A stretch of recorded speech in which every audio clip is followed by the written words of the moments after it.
everyone, welcome to Living La Vita Loca podcast, a retro gaming podcast for some of your retro gaming needs. My name is Fazz. And I'm Rich. And we are here to discuss Team 17 this week. We're trying to do a little bit more theming, again, as usual, and hit a few sort of, development companies maybe? So we're doing a little bit of Team 17, we do, publishers, we're doing a little bit of Rare at some point. We're going to look at a few different games that we can kind of pair together. Team 17, when you say that out loud, what does that mean to you? Wakefield. That was a bad Rorschach test. Yeah. Wakefield. Word association. Worms. Yes, Worms. It's Worms. Yeah. And I'm sure they did other things. I know they did other things. But yeah, it's always going to be Worms. I'm shocked at how little they've done as a games developer, actually, that is in Team 17. It's really interesting because Worms wasn't even their own IP. It was brought to them. And then they've taken it and ran with it, or crawled, or whatever a worm does. The Escapists as well, I think might have been Team 17. Yeah, and they're also credited with being the developers for Overcooked 2, which is interesting. Oh, yeah, that'll be... Yeah, like there's a few little bits and bobs, because, Overcooked was definitely one of those games that did the round a lot when we were playing a lot of party games. There's been a lot of Team 17 love this year because Martin Brown, who was one of the main developers and heads of the company, he passed away at the start of the year, I think it was, as well. So there's been a lot of... and you'll find a lot more information in history than you would do in our podcast elsewhere. But it's just interesting to see that they... And this sounds derogatory for me, but it's almost... They're a very well celebrated British development company, but they've probably done more publishing, I'd say, with other companies developing than they have done their own development, really. And like you say, for a long period of time, over sort of 20 years, apart from things like The Escapist and Overcooked 2, and a game that I'm going to come to in a little while as well, that it is just mostly Worms. But have you been playing the Worms Armageddon, the most recent release, the anniversary one, or the original? No, I've been on PC and also the PS1 version on my Evercade. Awesome. Because they have just recently, was it Help Me Out Big Time here, Jeff Minter / Atari 50. Like the Gold Masters type thing. Yeah, Eclipse. Digital Eclipse. Thank you very much for everyone who got that. So I think they had their hand in the Worms Armageddon 25 year anniversary, I think it was recently. And that I keep on floating around, probably going to pick up at some point when it comes to the right price point for me. But it'll be interesting to see, obviously what the original holds up like today. And I'm going to do the most recent game they developed. So Killer Frequency, which is an interesting sort of game. It's like a slasher kind of escape room kind of puzzle game, which is just completely out there and different compared to what you'd say for the Worms, for example. So yeah, we'll see what you think of that when I go through that. All right. But do you want to go first with Worms, because that's the more well-known, established out of those two? Yeah, it's part of the Worms series. If you haven't played Worms as a video game, I'm not saying you're a bad person or anything, but you're probably a bad person. You're probably a bad person. Yeah, you probably are. Yeah, probably a fucker. So the first note I've got here was like, was there ever a game that appeared fully formed like Worms? Yeah. You go even the original one back on the Amiga and that sort of thing. Like you go back and it's just. It plays like Worms. Yeah. It plays exactly like you remember it, which is really impressive. Worms Armageddon is one that will always, always, always hold a special place in my heart, because it was basically like the only game I could ever consistently get running on our family's first computer. There were so many things that I tried to run, and it could either do it really choppily or it wouldn't run at all. Like my ambitions were lofty for what that little computer could do. What kind of computer was it? Do you remember? It was a Hewlett Packard. I was going to say, mine was a Packard Bell or something like that. It would routinely struggle. Yeah. And trying to play Jedi Knight 2 online on a dial-up modem and stuff like that. Like, yeah, it's character building, that shit, right? So many mid-90s Star Wars games that are probably way better than you remember them because they just struggled. Yeah, quite possibly. And like, I would have to go through like the MSN Gaming Zone or whatever it was, the website lobby thing. So sticking Worms Armageddon in the computer and it actually fucking running was like an epiphany. And you add in the fact that, around this time I would have had my Mega Drive just before it and all that kind of stuff. So playing something like The Lion King, it looked like a cartoon. It was good. And then you put this in and you're like, oh no, Worms Armageddon. Yeah. This looks like a cartoon. This looks like the cartoon. This looks like actual hand-drawn animation. Yeah. And it's really impressive. And like, granted, the version I've got on Steam, I've had for however many years now. And I was playing it this time around on Steam Deck. Okay. And it was quite nice having a wider screen. You could literally see more of the battlefield and stuff like that, which was ususeful. Yeah, I can imagine. Yeah, that's just immediately I'm thinking, oh yeah, that makes complete sense. Yeah, exactly. And the weapons all handle distinctively, but for me, the big draw is just the sheer level of customization options that are going on. Like, obviously, you can create your team of worms and give them whatever voices and all this kind of stuff. You can edit the kind of combinations of weapons and pickups and stuff like that in the level, and what kind of explosives might or might not be dotted around it, and all that kind of stuff. And I mean, like, it's a bunch of these episodes you can go back and listen to, and I'm a sucker for stuff like that. If you give me a same screen multiplayer mode that's going to give me a suite of options like that, I'm all over it. Yeah. And many's the hour that was spent with it over the years. And anybody that listens regularly will also know that I'm a sucker for a good manual as well. And this one had a really good manual. And, we go into a lot of detail. I ended up picking a new copy of the manual up several years later. I've still got it on my shelf somewhere. And it was that and the Baldur's Gate one, like with the two manuals that I tracked down specifically. Nice. So like it still plays great.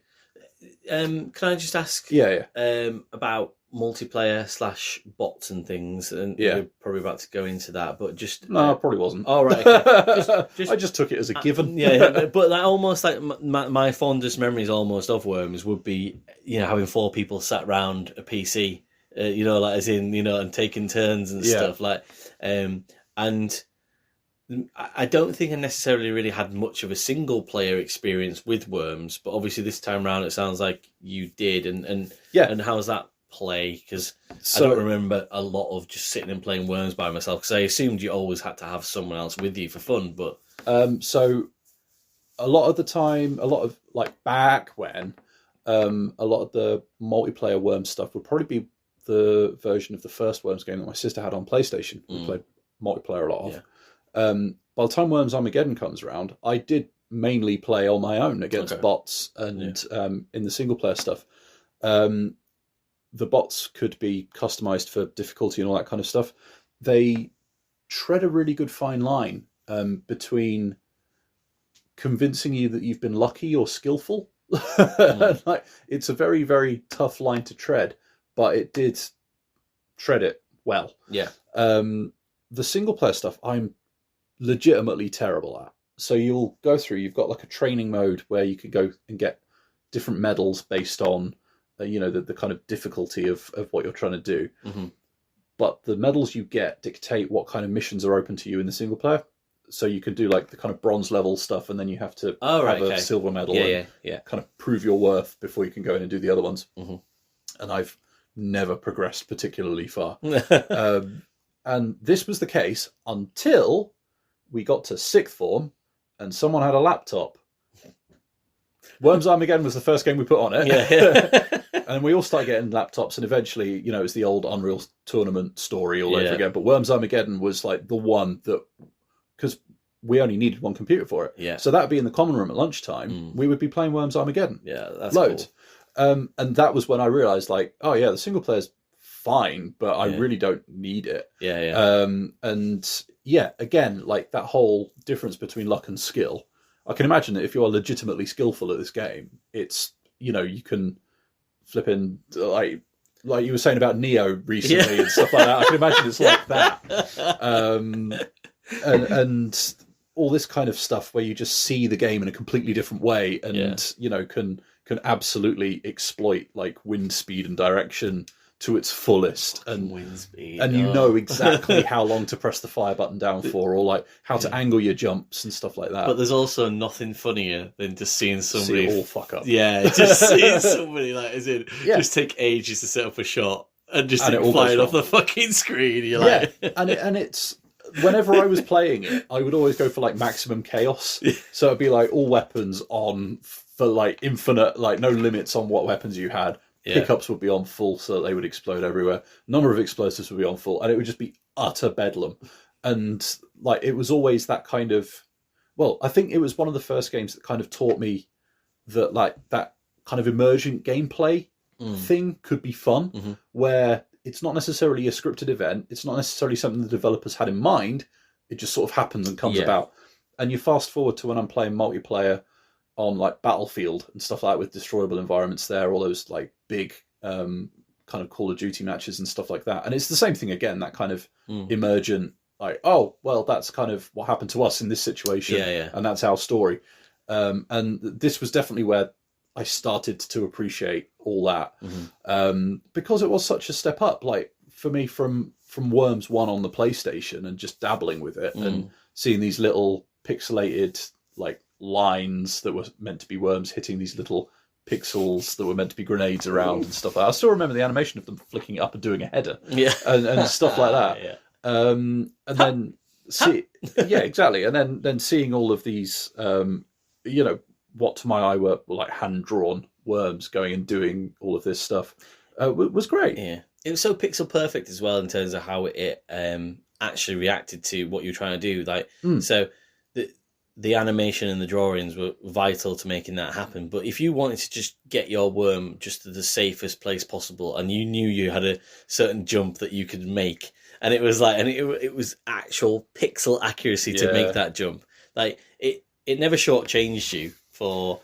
Well, I would argue sometimes it does. I'm like, oh, never. You're like, okay, but that felt like, but that's you played one of more those. recently, obviously. That's one of those things that is possibly the only thing approaching a criticism I would level at it, is because of the way the levels explode. And say if you start using weapons that are going to create a fire, it's very easy for very, very small bits of scenery to be left behind that you could barely see. Okay, yeah. Now, the thing with this, I'm remembering that now. And it could easily ruin a shot. It can ruin a jump. Like the number of times you try and jump forward, but you end up bouncing off it and jumping backwards and you're not sure why. So you end up having to kind of turn around and use a different jump button to backflip and all this kind of stuff. It was a bit annoying. However, that said, playing it on much more modern hardware with higher resolutions and things like that, it's a lot easier to see those little bits of scenery. Yeah. And that makes a big, big difference. And also, the thing to bear in mind with the Steam version is when I went to play it for this review, it got an update sometime in December or something. Like it's still getting like a bit of love. And like, don't get me wrong, it's more in like tick over mode. Yeah. But I think I saw somewhere that Team 17 have a couple of people on the payroll who are dedicated to just monitoring Worms Armageddon, just keeping it going, keeping it nice. And yeah, like it shows, and it's great that it's still going. Yeah. And you know, there are so many games that have been released afterwards that ended up getting delisted and then replaced with, in many cases, inferior versions. Not always the case, but you know, it's great to see something as long-lasting as Worms Armageddon. Well, that's it, and maybe it feels like the definitive version of the game, and it's like, because I don't remember playing any 3D versions or anything. Any like the Rumble version from 2020 or anything. I don't remember. I think I've got WMD on my Switch, like, because I've got it in the sale for like £3, but I've just never turned it on because I'm like, is this Worms? So I did play quite a lot of Worms 3D back in the day. Yeah.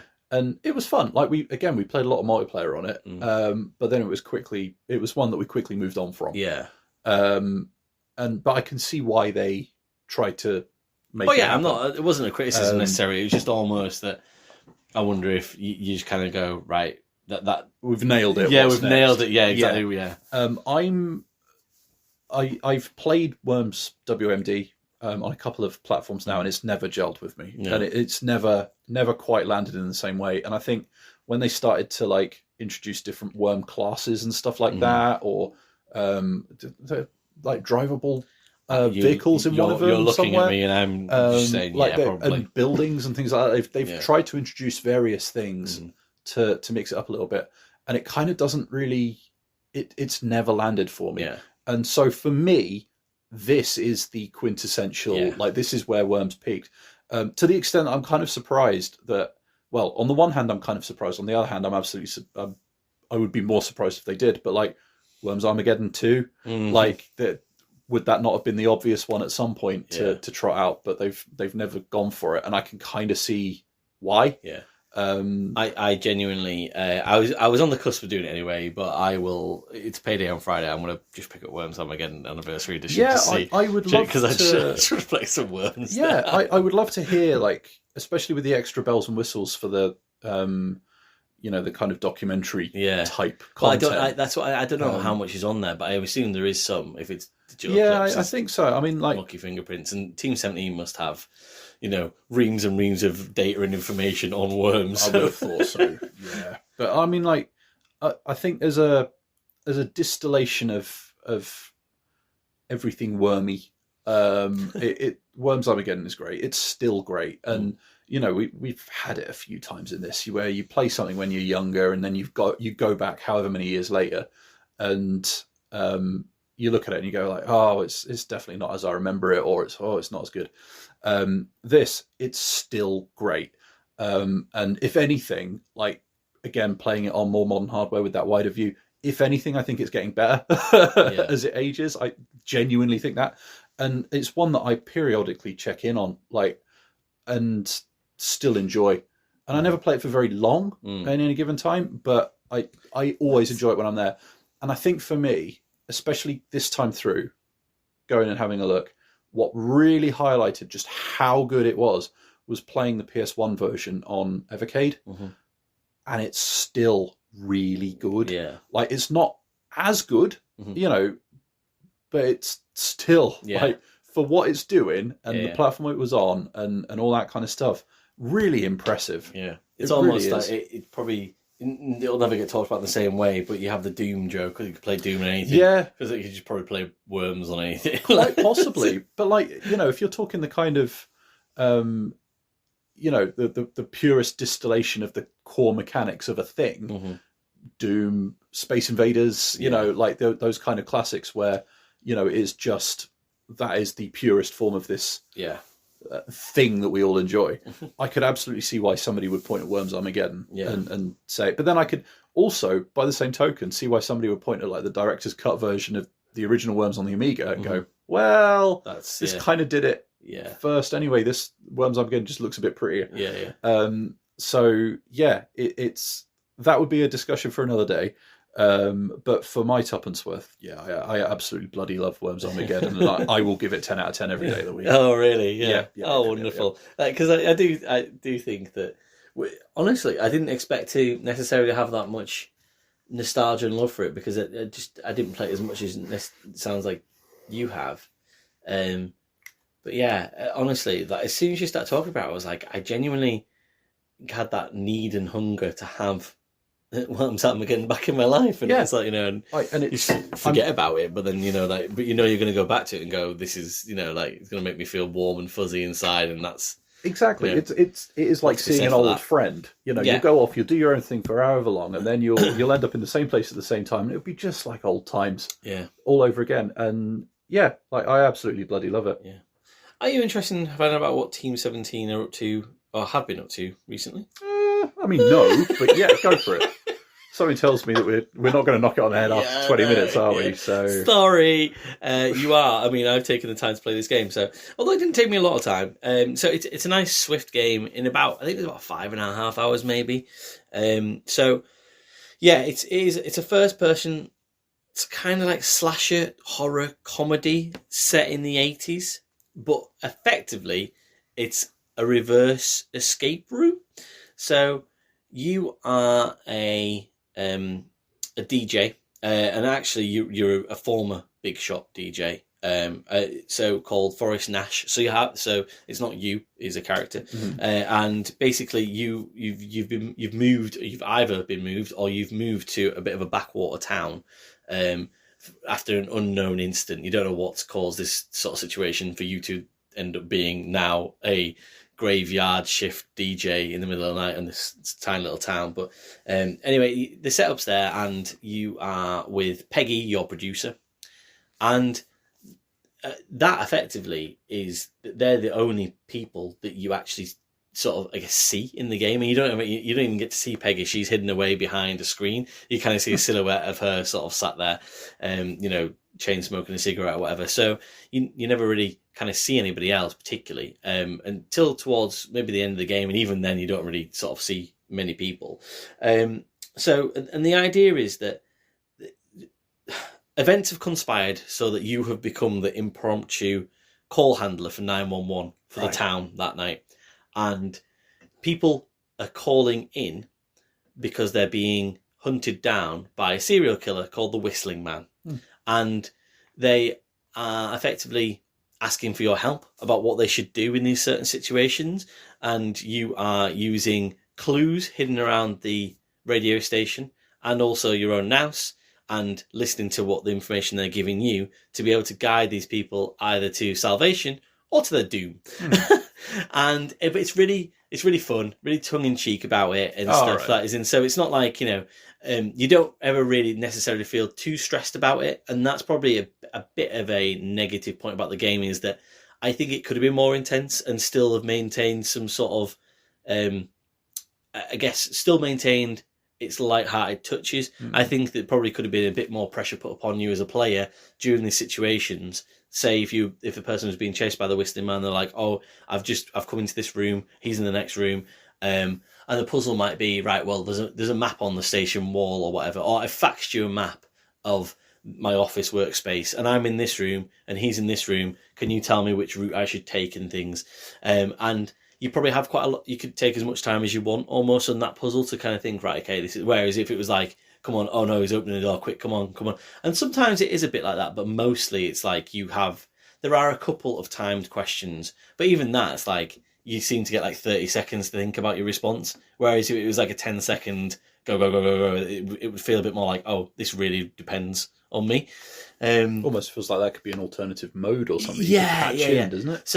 So the thing about this game is that it's a VR game, but I played it on PlayStation. Right. But it's clearly meant to be a VR game because the controls, if you play with a normal console controller, are really janky. That is in, you actually you pick, everything's really tactile. So the game clearly is meant to be played so that you pick up a record and you play a record and you play the music and you pick up a tape to play an advert and things like that, and you have to go and turn switches on and things like that and stuff. It's clearly meant to be that it's done in VR.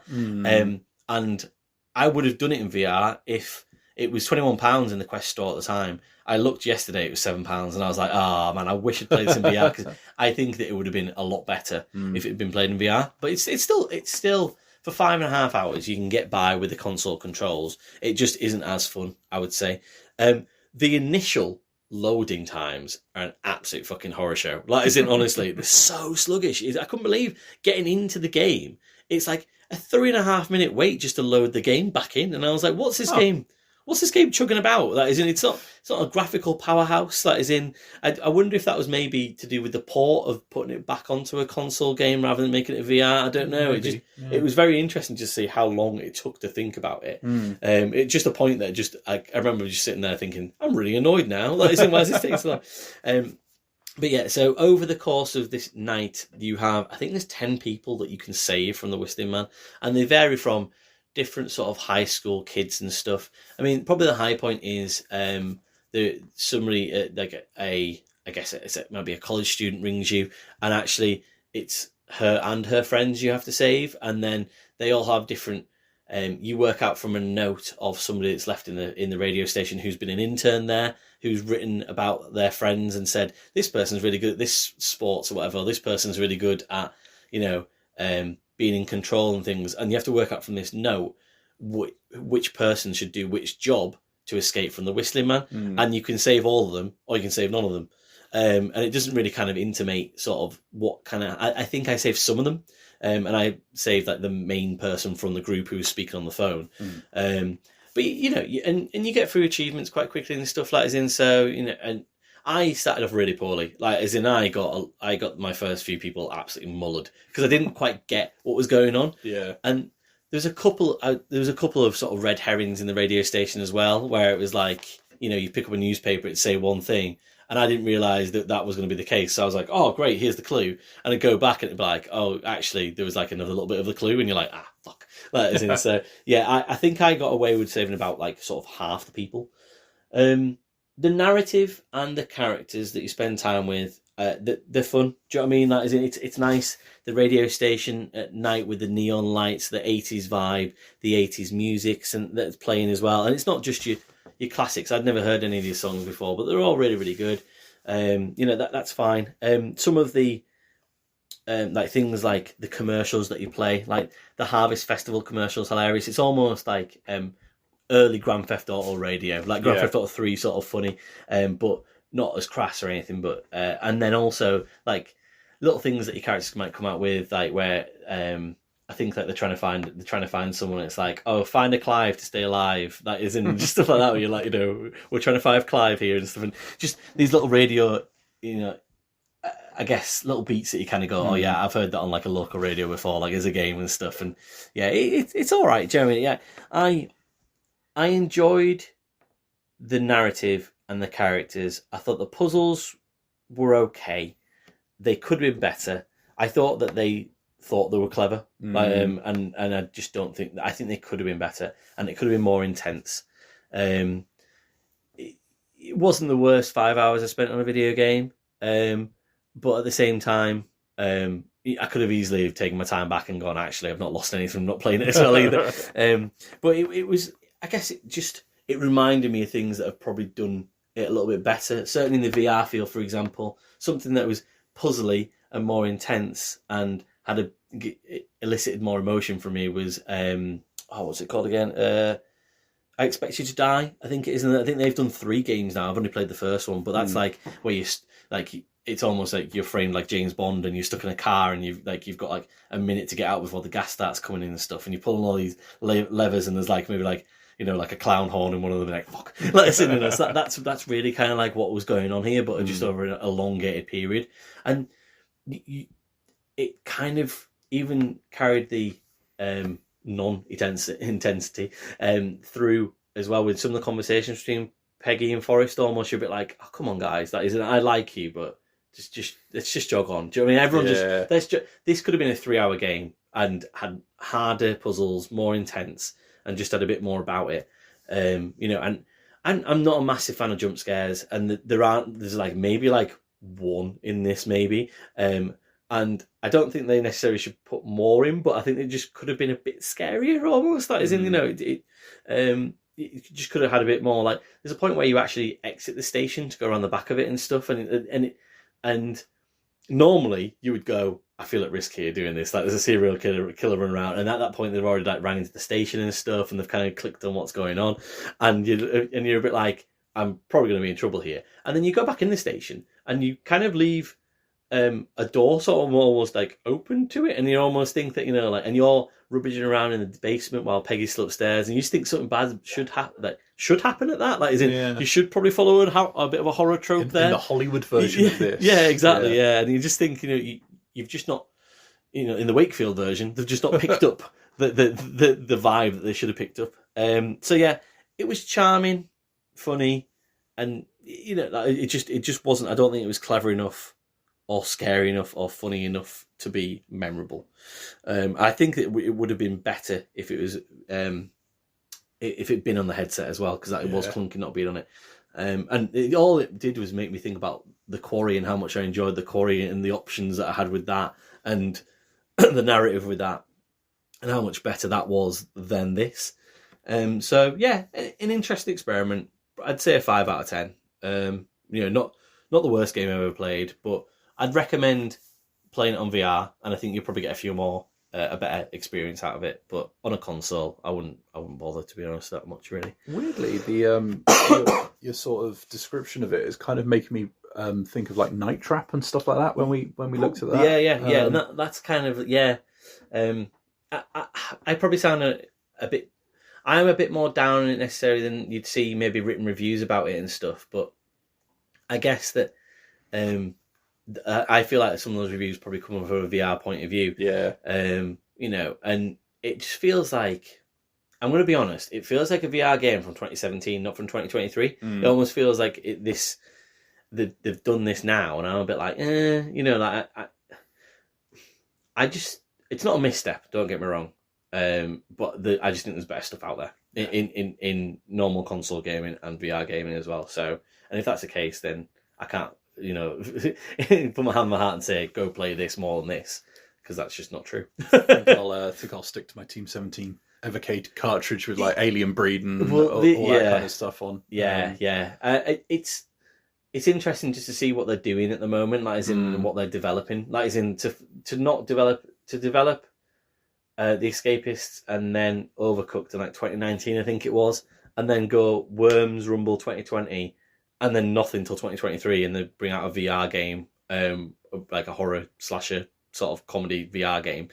It just seems like, what happened to Team 17 and where are they now? Is it a COVID thing or something? I don't know. It just feels like I had to learn how to make a VR game. Or something exactly. And maybe that's where they are financially as a company. I don't know. It's just so. I mean, hopefully they'll get back on. It sound horrendous, but it's just like I hope they get back on a bit of a better track and maybe get back to what you could get back to Overcooked and Worms and things like that, and I guess maybe they're just publishing a lot. Well, that's the thing as well. Yeah. I mean, the fact that they've published so much over the years as well. If you go back and look at the lists and stuff, and you just kind of go, "Wow, they've just had so many fingers and so many pies and stuff." I mean, they still operate out of Wakefield with like really big staff and stuff, so they must be busy. They must be doing something. Yeah, exactly. Or somebody's paying them and they just sat on their ass, just like messing around and Meta Quest 3, like, the boss will never know. And that's exactly what I expect from the people that have made Worms. Just sat there throwing banana bombs at each other. On that note, two people sat around chatting shit as well. At each other. We better leave it there. Thanks very much, guys. Cheers.